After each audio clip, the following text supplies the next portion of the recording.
सैया बना के बकरी। वाह वाह वाह वाह वाह वाह वाह, का गाना बावे। सैया बना के बकरी आ पेल मतलब बा भाई लोग ठीक बाड़ा नु। तो चल तनी आज के वीडियो पर बात करे वाला बानी क्रेजी नंबर 1 के ऊपर roasting video new review content. तो चलता वीडियो देख लो और चलतन स्टार्ट करता नहीं। तो ये वीडियो हंसे और हंसावे खातिर बा और दिल दिमाग पर सीरियस में ना ली हलो और ये वीडियो देख के भूल जी हलो। आज हेडफोन लगा ली हलो ताकि कुछ गंदा भी शब्द उसमें यूज के लिए बने। तो ऐसे हम हेडफोन लगा ले बानी और वो लोग लगा ले तब देखे हम बहुत मज़ा आवेला बा। तो चलता नहीं वीडियो को स्टार्ट करता नहीं।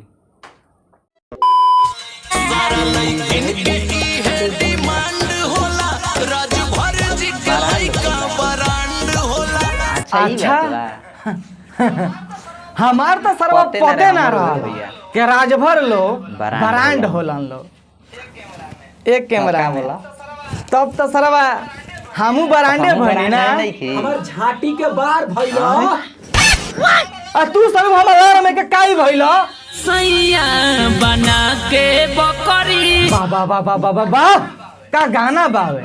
सैया बना के बकरी आ पेल मतलब ए भौजी कौन ची कहलू हो तनी तनी फिर से कहबू। सैया बना के बकरी सज पखियावेला बकरी। अच्छा तो सैया बना के बकरी खाए लायक बा आ सेज पर खियावत तक ककरी। हम सेज पे ना कह देना बकरी खियावत ना मतलब खीरा खियावत है ई त भौजिए के पता होई। सज पखियावेला बकरी। ए भौजी तू अपन सैया वाला ककरिया खा आ चाहे जाके कहीं गान लिवाव। हई लाड़वा का जरिया पीरी पीरी मत कर नहीं तो कूद के पेल दम गणिया तारा पुआ ऐसा फूल जाई। केहू से ना डर हो लब राज भर हो। ई बात नु तू बिल्कुल सही कहतरू। सही कहतर अगर लभर रखे के बानू तो राजभर के रखा बहुत हाड़ा पेले लसन। तोरा कैसे पता बारे हे सरवा पता ना रही रे एगुड़ी के पेले रही तो कहती है के छिला गई। हमर लाड़ छिला गई रहे तहार छिला गई होई ओकनी के ना छिलाई। हक सरवा त नहीं तू पोछे गरे ला का रे के तोरा पता बाबा सरवा का हमार छिला गई रहे इतने पेले रहनी के बहिन तो कुछ ना गुई रहो खुनिया गई रहे। आ तू आ के हमर झोटिया शेर जा सरौ गाना गइले बड़न सबकरा के ढील जा और राजभर के लील जा। अरे सरवा त नहीं इतना मोटो ना होला कि सब करे का भौजी लील जाई तो तनी सोच समझ के गाना गावा सन।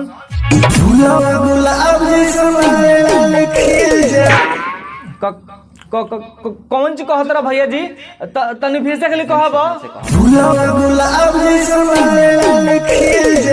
अच्छा हम तो सुनने का सरवा लाड़े लाड़े खिल जा ये भैया कहता लाले लाले खिल जा तब कोनो बात नहीं भैया गावा गावा। हम तो कहते गानो लिवावा लेकिन गावा तू। अरे सारवा लाड़ में के काई मतलब लाड़ में के झांट सारवा भौजी बकरी ना चराई त का घोड़ा चरावो।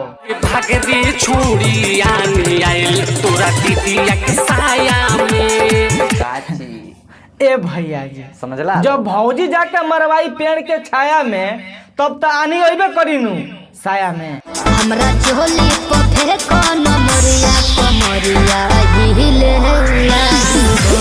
ए कितना पैसा बिक लमरिया से खाली कमरिए हिली ना टंगरियो उठी ना। हम जानना चाहतनी कि सरवा खाली कमरिया काहे हिली टंगरिया उठा दो आ दो चार टेप पेलवाइयो ला घप घप घप घप। नैहर में ना केहू से फसल रहू हमरे ला तू जानू बचल रहू।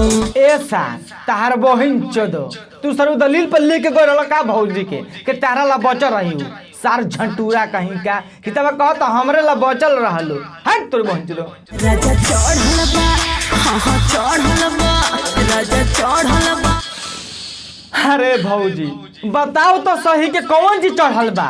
घोड़ा है सर बता नहीं भौजी जवानी के बात करती है घोड़ा चढ़ी तो भौजी तलाड़ पात के उजर हो जाई।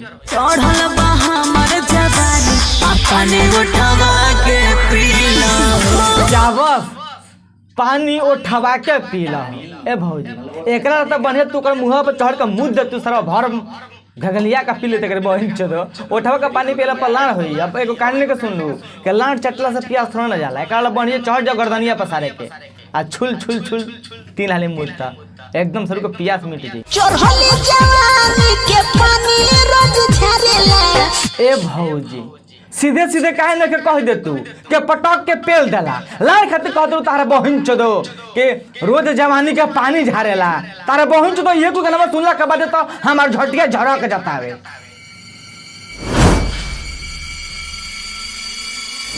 हमार झटिया झड़क जतावे।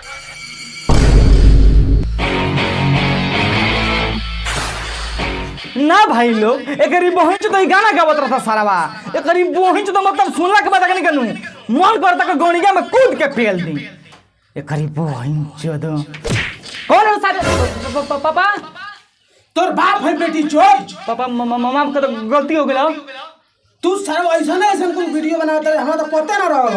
अब ना बने पापा बनावे लाग तू सर बचबा तब नु। छोड़ हम पापा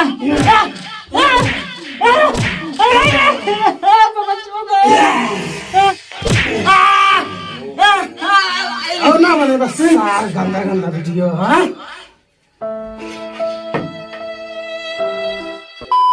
भैंसी के ओछरा पशु के सोया मारेला। ए भौजी तू भैंसी के ओछरा पर चढ़ के पेलवावो आ चाहे भैंसा के आगे तू निहुर जा ठीक ना लेकिन हिलावा के जरिया के नु पीर पीर मत करना तो तारा पता बा हो तार बहिन चोदो कूद के पेले नहीं गाड़ी में अगर गलती से छलक जाई नु तो गाड़ पड़ी खून निकल जी पक्का बा।